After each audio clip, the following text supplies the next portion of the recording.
Social media પર થતી લોભામણી જાહેરાતોથી હવે સાવધાન થઈ જજો। સુરતમાં સોશિયલ મીડિયામાં શિપિંગ એજન્ટ બનીને 29.43 લાખની છેતરપિંડી કરનાર આરોપી ઝડપાયો। આરોપી કૃણાલ ભોજકને સુરત સાયબર ક્રાઇમ સેલે અમદાવાદથી ઝડપી પાડ્યો છે।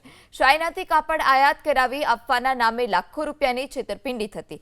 રાધા ઇમ્પેક્સ અને એસકે એન્ટરપ્રાઇઝ નામે જાહેરાતો ચલાવતો, ચાઇનાની ઓફિસના નકલી એડ્રેસ આપી હાઈટેક રીતે ઠગાઈ પણ કરતો, સોશિયલ મીડિયા પર જાહેરાતો કરી છેતરપિંડી કરતો। આરોપીએ સપ્લાયર, કસ્ટમ ડ્યુટી અને શિપિંગ ચાર્જના નામે ફરિયાદી પાસેથી રૂપિયા પડાવ્યા।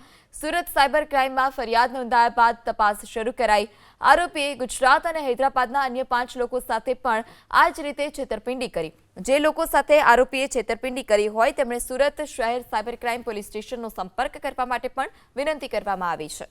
ચાઇનાથી કાપડ આયાત કરાવી આપવાના નામે લાખો રૂપિયાની છેતરપિંડી થતી। રાધા ઇમ્પેક્સ અને એસકે એન્ટરપ્રાઇઝ નામે જાહેરાતો ચલાવતો, ચાઇનાની ઓફિસના નકલી એડ્રેસ આપી હાઈટેક રીતે ઠગાઈ પણ કરતો, સોશિયલ મીડિયા પર જાહેરાતો કરી છેતરપિંડી કરતો।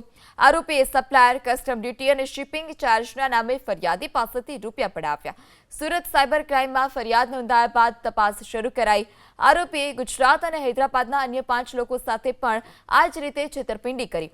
જે લોકો સાથે આરોપીએ છેતરપિંડી કરી હોય તેમણે સુરત શહેર સાયબર ક્રાઇમ પોલીસ સ્ટેશનનો સંપર્ક કરવા માટે પણ વિનંતી કરવામાં આવી છે।